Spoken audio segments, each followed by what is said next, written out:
everybody. Cam Milliken here with another edition of the ABA Coffee in the Park. I'm here with my co-host extraordinaire, the amazing Jennifer Herrick. Hello, Jennifer. Why, hello, Cam. Do you know why I'm so excited Why today? are you so excited? Because we are remote today. That's right. We're not in the coffee shop today. That's right. We are not in the heart of beautiful downtown Atchison. We That's are not. right. So tell everybody where we are. We are currently sitting in Wing Snob, and if you've never been to Wing Snob, you've heard Cam and I talk about Wing Yes, Snob we and have. how We've had Mike fantastic. Chatty. We have had Mike Chatty on our podcast. We Who have. started Wing Snob? Yeah. We are in the Manning location in North Edmonton. Which I understand we're in the hood. This is the hood. We're north We are side. in Wing North Snob side. in the hood. So Yes. this is pretty cool, everybody. And we're doing this live right here. People around us are eating wings and all that kind of stuff. So if you hear some noise in the background, it's because people are eating wings. It's not coffee this time. No, it's not coffee. It's wings. So it's pretty cool. So hey, Jennifer, tell us about some very important people. We want to thank our gold corporate sponsors, which include the MyShack group of companies, Genix, Parkland County, and Bow Valley Credit Union. That's right. Without them, we would not be able to do what we do. So thank you, everybody. It's a fantastic day. It's a little overcast here in Edmonton today, but you know what? It doesn't matter because we have a great guest. We do. I'm really excited today. Are you ready to go? I am. Why don't you introduce our guest? Okay, our guest today is Nedal Huoseh. So welcome, Nedal. Hi, Nedal. Hello. Good to have you. Thank you for having me. This is really great. Yes. All right, we're going to kick right into it. All right, here we go. And hear your story because this is a really great story, folks. First question. Nedal, where were you born and where did you grow up? Edmonton, Alberta. Ah. I grew up in North Edmonton. North Edmonton. Yes. What high school did you go to? First high school was Emmy Lazert, and then I transferred over to Queen Elizabeth. Come on. Okay. I asked this question of every person, and if you don't know, it's okay. Who was the mascot at your high school? What was the mascot at your high school? Do you remember? Well, Emmy Lazert, they're Voyagers, so I'm Voyagers, not sure. okay. I'm not sure who the mascot was. I think it was some Voyager, maybe. Yeah, okay. And Queen Elizabeth High School. Damn. Good question, Good right? question. Maybe it was Queen Elizabeth. Maybe it was Queen Elizabeth. Okay. We'll go with that. We'll go with that. Not the most important question. Now tell us. No, let me go back. Yeah. It was Knights, the Knights. The Oh, Knights. the Knights. So they were the Knights. Okay. It was a Knight. The Knights, all right. I just asked that because I grew up in Edmonton. I went to Ross Shep, and we were the Thunderbirds. And so I always like to know what everybody's mascot was. So tell us, like, you're born in Edmonton, but what is your family background? You are... We're Palestinian. Yeah. And my father came to Canada in the early 60s. He came here as a refugee. Yeah. And then got married, raised a family, and 7 children. There's 7 of us. Yeah. 4 girls, 3 boys. And we were all born and raised in Edmonton. Okay. And so out of the 7, where do you fall? I'm- Oldest, youngest, middle? I'm in the middle. I'm number 3, actually. Okay. Number 3. Number Cool. 3. Okay. Yeah. Has your dad ever told, why did he come to Canada? Why, what was, how come he didn't go to the States, or what was Canada, the draw? Well, he went through the 1947 creation of Israel, and they were exiled from their homes at the time, and then they ended up in Jordan in a refugee camp. Really? And when he was about 19, 19, he got an opportunity to go to Germany. So he moved to Germany and worked in the coal mines. Really? Yeah, and there he made some friends, other Palestinians, Greeks, Italians, different cultures that were helping build Germany and working in the coal mines. A couple of his friends, Palestinian friends, said, "Hey, Faisal, let's go to Canada." Really? So they got on a ship. Yeah. And they came to Canada. And they first actually landed in Ontario. That's where they first okay. started. Yeah, and then they made their way to Alberta because somebody said, "There's oil and work in Alberta." Oh, yeah. Oh, yeah. So, in the 60s, so that's how he ended up here. Is that right, eh? Yeah. And so he wasn't married yet? No, he wasn't married. He was actually living in he was renting a place with a family, Lebanese family. Yeah. And at the time, older couple, and they really liked my dad a lot. Yeah. And the lady, who's, I consider her aunt, God bless her soul, she told him, "I really like you a lot. I'm gonna connect you with my with one of my cousins that was back home." Yeah. And he said, "Okay." So then there was a connection made there, some matchmaking, and But she wasn't here. she wasn't She here. was there. She was there. So he'd never met her. Never met her. Yeah. No, they got married over the phone. Come on. Oh, literally over the phone? phone? Yeah. Oh, what an amazing story. Yeah, so my grandparents went to Lebanon to meet the family and Yeah. everything, and it was just, they got married over the phone, the engagement, and I think a few months later she was in Canada, and That is amazing. What a And, great story. yeah. You got married over the phone. Imagine that long distance, Bill. Boy, no kidding, eh? Wow, yeah. so yeah, I mean, he passed away in 2008, but Right. my parents stayed together and Yeah. raised seven of us, and I think we're almost 30 grandkids, and I Is think that right? 10 or 11 or maybe 12 great grandkids. So Oh, what a fantastic heritage. Like, Yeah. what a fantastic heritage. What an amazing story. You got to write a book. That is an amazing story right there. Okay, so you went to high school. Yeah. You finished high school, then what? well, it's interesting. I got married when I was 21. Okay. So I met my wife at a wedding in Edmonton.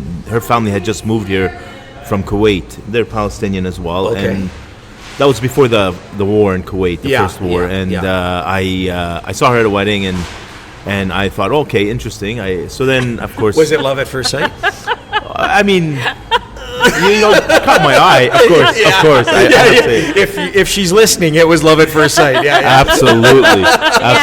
No, she's a great lady. Yeah. Actually, she's amazing. Yeah. But yeah, so we got married. I was a year later. I 21, Yeah. and she was 19. She was in university. I was in school, so we struggled.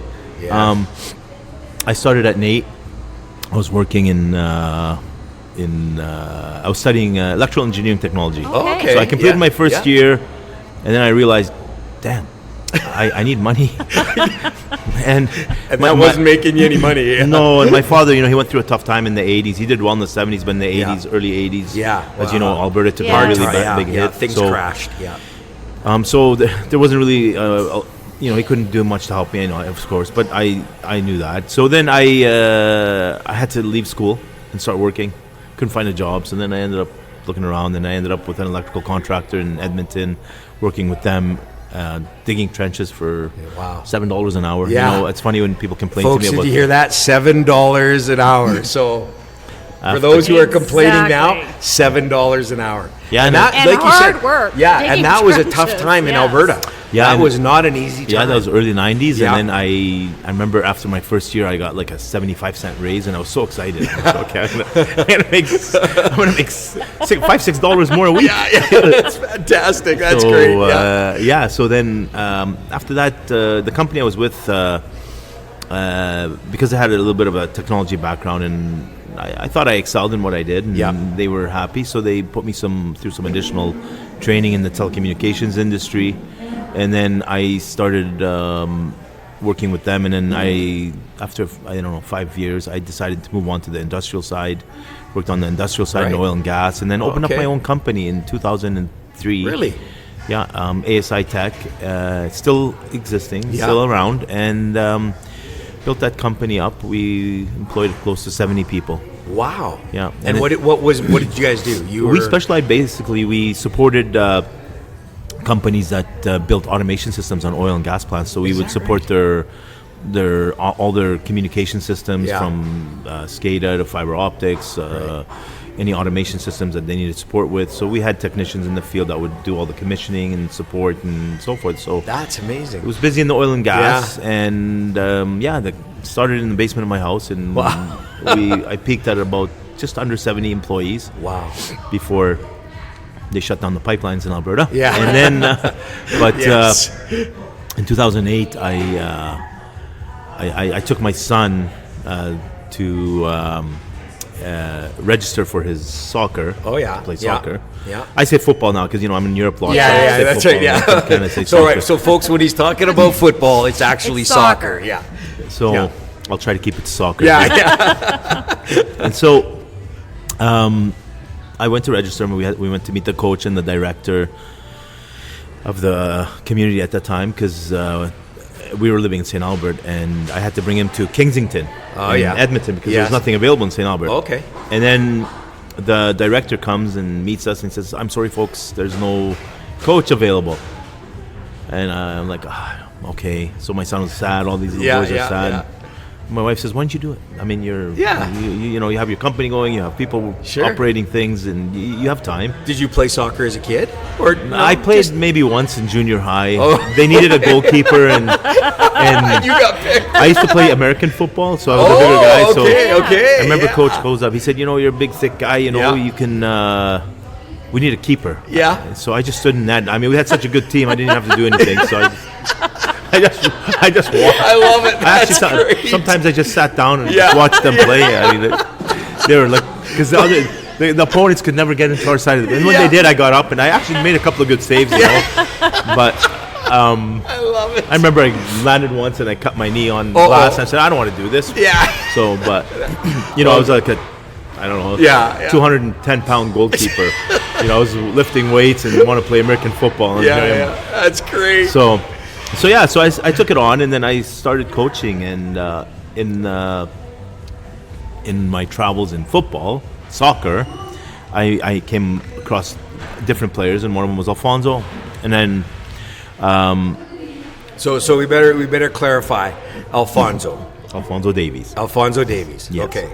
All right. So we became close friends with his family, Right. and we built a good relationship with the family and everything. And Alphonso and my son became really close friends, and spent a lot of time together. And he was like, I have 3 kids, 2 boys and a daughter, and he became like one of my kids, basically. Right. So this was in Kensington. No, this was we had moved we had moved from Kensington over to the club side with the Strikers. Oh, okay. Edmonton Strikers. Okay, yeah. And So in Edmonton, in Edmonton, the heart of Edmonton. yeah, in the Edmonton leagues. Yeah. And then after some time, Alphonso was getting a lot of eyes looking at him from outside. Sure. Yeah. Because he got identified at the provincial camps and then national camps when he got invited out. Right. And then the Vancouver Whitecaps came around and said, "Hey, look, we're interested in this, in inviting him out to our academy." Yeah. At the time, his mother wasn't really keen on the idea. She said to me, they call me Habibi. That's in Arabic. That means like sweetheart. Oh yeah. Hey, remember that name. That's a good name. So Habibi. I like that name. Yeah. She said, Habibi, Yeah. I don't want to send him. I'm not sure if I don't want. She basically didn't want him to go chase a dream that might not happen, Sure. and then she has a 25-year-old sitting on her couch that she has to feed, right? Right. And then because his parents came to Canada as refugees as well, similar to my father's case, so I can relate to what they're going through, right? Yeah. Because when they come here and they arrive to Canada, you're in kind of survival mode, right? You need to know how to survive and work and everything else. And they always worked in service jobs and so forth, and they did a good job. Hardworking but people. Of course. They don't pay a whole lot, No, right? A yeah. whole lot, and so you always struggle, right? So she asked me. She says, "What do you think if it was your son?" I said, "I'd open up the opportunity for him. Right. You So- never know where it takes him." What were you feeling at this time? Like you were looking at Alphonso, but also you. What were you feeling at this time? Like were you? Well, I was happy. I'm saying, "Oh, this is great for him." Yeah. He's getting invited out to their academy, and it was just with their U15 group, right? Right, It was just an academy. It wasn't a professional contract or anything. And then Were you thinking yourself any further No, ahead? no. Just No, you were. just not at this point, You were no. just. they just contacted me. Usually the clubs will contact the coach that's working with the players, Right. Yes, right. And at that time, because I had such a good relationship with him and his family and his parents, I helped him out with the paperwork. Like basically, Yeah. I went through the contract, just read through it, and said, "Okay, yeah." And they helped. Whitecaps asked me to facilitate it and with the family because I traveled to Vancouver with Alphonso, and the family didn't travel much. Right. And it Sure. was just not easy for them. So they did one time. They did travel with me, and then I helped facilitate all the paperwork, and we got him into the academy. And then after that, I was kind of like the go-to guy. So anybody that came around and spoke to them, they would Sure. just say, "Yeah, talk to." Yeah. Habibi. You were his protector. Yeah, I guess you Yeah. could say, and Yeah. just kind of family friend. helping Didn't want out, anybody whatever. taking advantage of them. Wanted to make sure everything was being done right. And interestingly, at his age, at 14, unfortunately, most coaches don't want to give up their player and send Right. them off to No, Right. of the Vancouver course. Whitecaps. They want to keep him here so they could win Yes. Yeah. the Edmonton Trophy. Yes. which Yeah. doesn't mean anything. Yes. Like, Yeah. for if the opportunity comes, you have to take it. Right. So then I was just there, and I had some clients in Vancouver, so I was traveling once a month. So I told his mom I'll check up on him and keep going in and out, and I did, right? Because he was just a close friend. I really liked the kid. He's a good kid, and close friends with my son Adam. And then after 6-7 months, the Whitecaps called me and said, "Hey, we need you to help us facilitate something else for us. We want to offer Alphonso a professional contract with our second team at the time. They had a second team with the USL Championship." Right.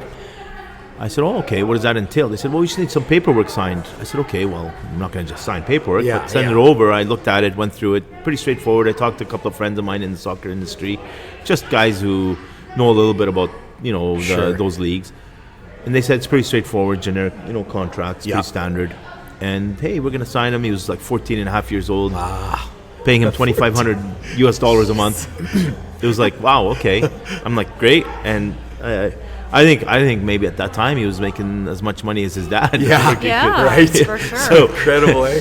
So then we signed it and we helped facilitate it. So the Whitecaps, thank you and whatever. And I just did it just like that. Trying to help the family, So then he got into that second team, and then he started getting noticed by other agents and so forth, and then he would give them my number, and the family would tell everybody to reach out to me.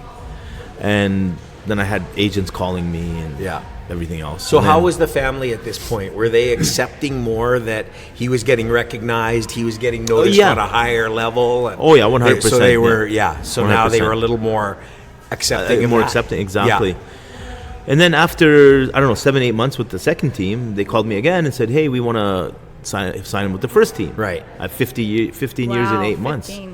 He signed his first pro contract. That's amazing, eh? 15. What was I doing at 15? I was not that. Not that. That's for sure. And with Vancouver, with MLS, it's pretty straightforward, right?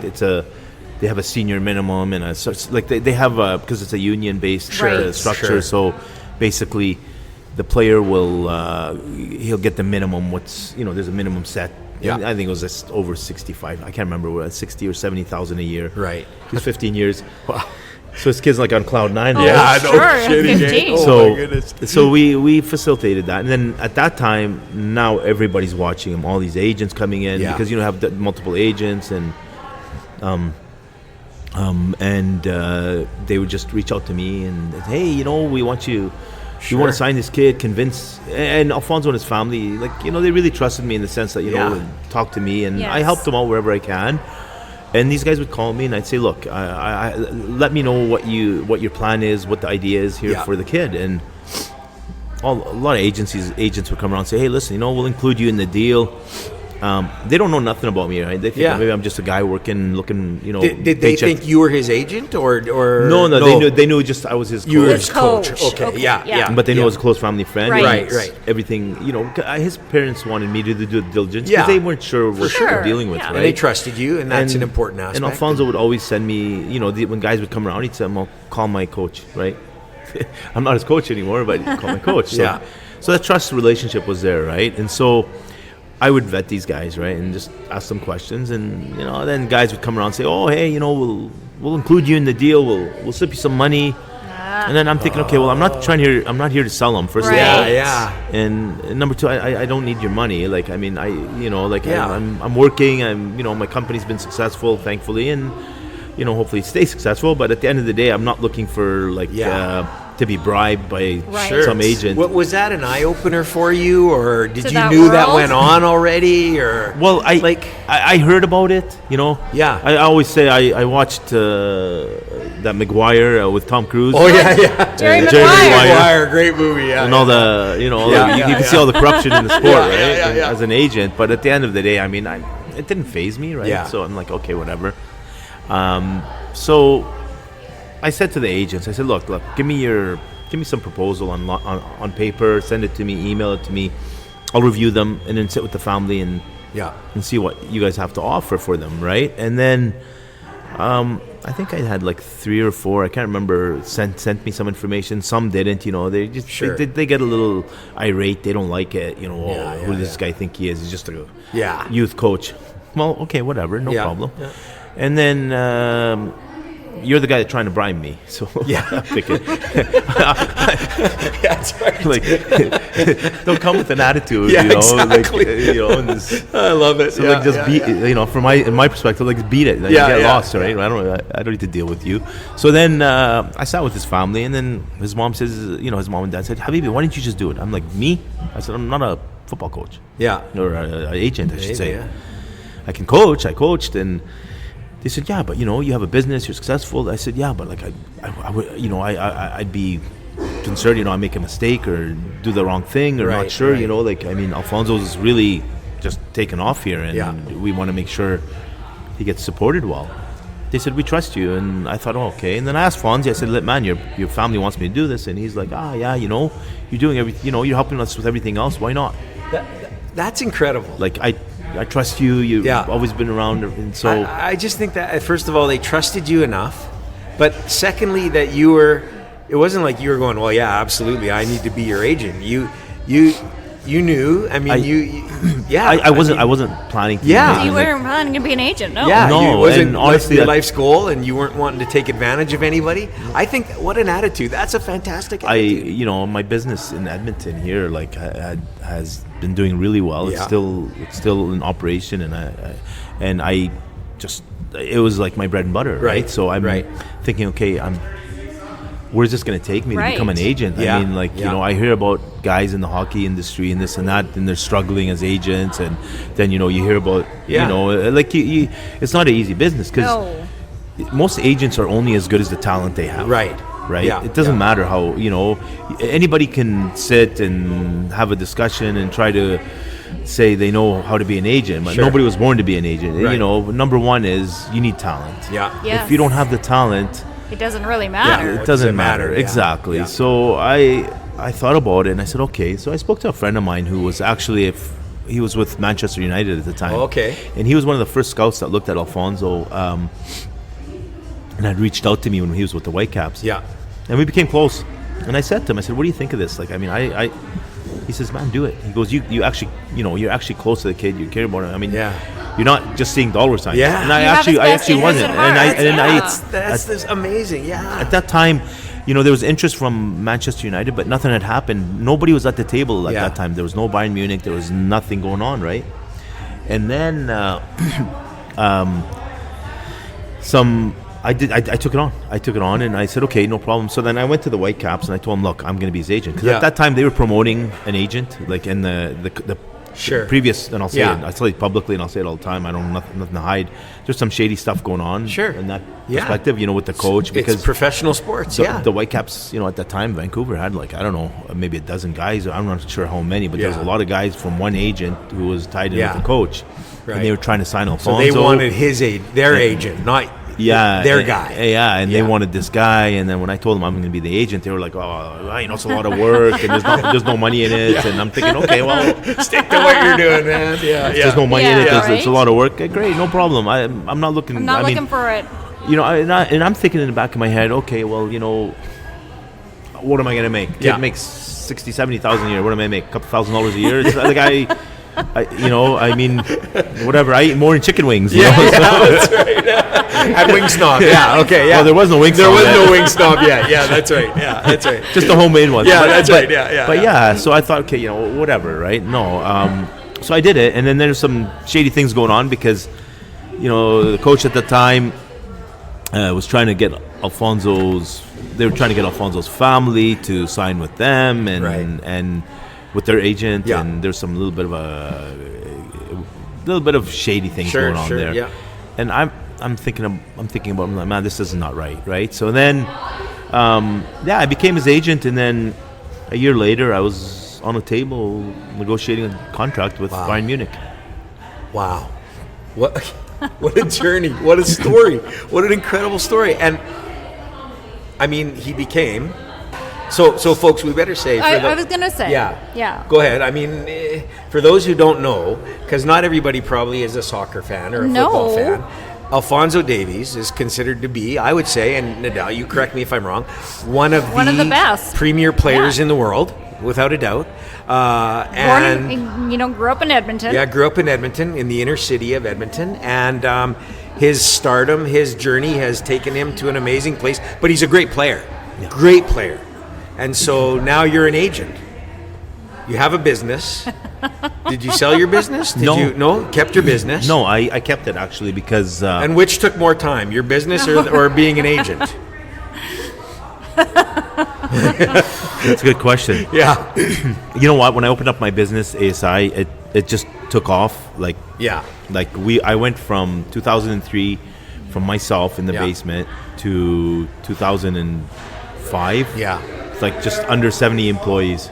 Yeah. And we just kept. So it just took off. Yeah. Because there was a need for my services in the oil and gas, and it was kind of a new industry that was just being a new technology. Sorry, that was being introduced to the oil and gas industry. Yeah. So I did really well there. Wow. Being a football agent is fun. Yeah. It has its challenges. I'll give you an example. Like Alphonso's last contract, we just re-signed with Bayern Munich, but it took us 2 years to do that deal. Right. Initially, we had agreed in principle on everything with the previous leadership group from Byron, but then they let them go. We had handshake, emails, everything, and then they let them go, and I didn't hear from the club for 7 months. So then, the player, the athlete, everybody's wondering what's going on, this and that. But it can be draining. Yeah. But for me, I just take it step by step and stride by stride. I mean, at the end of the day, he's one of the best in his position on the globe. Yeah. And right now he's injured, of course, but he's coming back, and he's going to be even better, hopefully. I don't get stressed about it. I don't panic. There's no need to. I think the last thing a person wants to do is panic in these situations. No, you're right. Yeah. But so, did you take on any other players since? Yeah, in 2020, another player reached out to me, Ayo Akinola, top talent from Toronto FC. Yeah. He signed at 17, pro deal as well, striker, top striker, everything. Took him on. He reached out and said, "Hey, I want to see if you'd represent me." He got my number from Alphonso. Wow. And I took him on, and really top talent. Fortunately, he had an ACL injury with Canada Soccer as well. Yeah. Oh, okay. Playing with the national team. Right. So, I mean, I'm not blaming Canada Soccer, it's a lot of the thing of it is, just to say it, I mean, it's a lot of work on these athletes, professional athletes, to play national team, and the expectations are lots, right? So were you ever tempted to move out of Edmonton? Were you ever tempted to? You had Alphonso now. You had another player now. Were you ever? You know what I mean? I like Edmonton. I was born and raised here. Yeah, it's a city that's close to my heart, in the sense that because it's home for me, right? I've been to Palestine. I've been overseas, and I've seen where my father came from and where he grew up and everything. It would be tougher because I have a lot of family here, but at the same time, I'll be honest with you, I do want to move. Yeah. I mean, it's too cold here. I can't do it cold anymore. I love the honesty. I honestly, I mean, we say that all the time, right? Every winter. It's funny, when I talk in February. Why do we live here? Maybe that's a Mediterranean blood in me. No. Every time I go to the Middle East, and then it's funny because when I go to the Middle East, or I go to some of these warm areas like Dubai, Qatar, my wife's like, it's too hot, it's 50. And my wife was born in Kuwait, right? So Dubai has beautiful beaches. I'll be like, I know it's 50. But I lived in minus 50 for many years. That's right. I want to try plus 50. It's going to take you 50 years just to warm up. No, I mean, of course, I did. I have to be on that side of the world because I have a few players now out there. We have, we have a number of top young talents, and we have some, of course, professional players playing overseas and in the MLS. So we have over 20 players now, and so I have to do a lot of moving around. I've been looking in Edmonton for the next top talent. Mm-hmm. There's a lot of good players, but I just haven't found anybody with the same pedigree as Alphonso. Right. I mean, it's just not. What an incredible story. I mean, unbelievable. And Yeah, I'm just in awe here. I'm sitting in awe because this is just an amazing story, and you're humble, and it's incredible. And so, believe it or not, we're coming to the end. So It goes fast. Yeah. I know. So we have one final question that we ask all of our guests. What is the best piece of advice you've been given either personally or professionally that you carry with you to this day? Honestly, it was by my dad. God bless his soul. He always said, when you work, be ethical. Yeah. Like always have good ethics.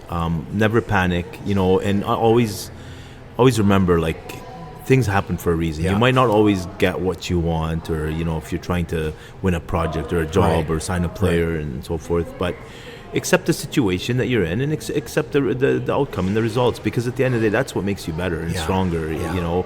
If you're gonna sit and dwell about things that didn't happen, yeah, you're just gonna be caught up in a space where you're not gonna move forward anymore. Yeah.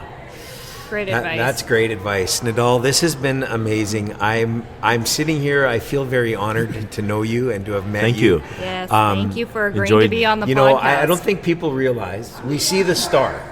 We Yes. see Alphonso, but we Sure. don't realize the story behind the that. story, yes. And I'm sure there's a lot of horror stories, but I also, today, we've heard an amazing story of an integral person who just wanted what was best for not only a player, but for his family as well. And I commend you for that. I think that's fantastic. Thank you. We could go for another hour, I'm sure. We didn't even talk about some other things, but we got to close her down. So thanks, everybody. We're live at Wing Snob Manning Yes, in Edmonton, in the hood. So if you've never been to Wing Snob, you need to come to Wing Snob because it's amazing. Best wings you'll I know. ever have. Jennifer and I, to be totally transparent, before we did this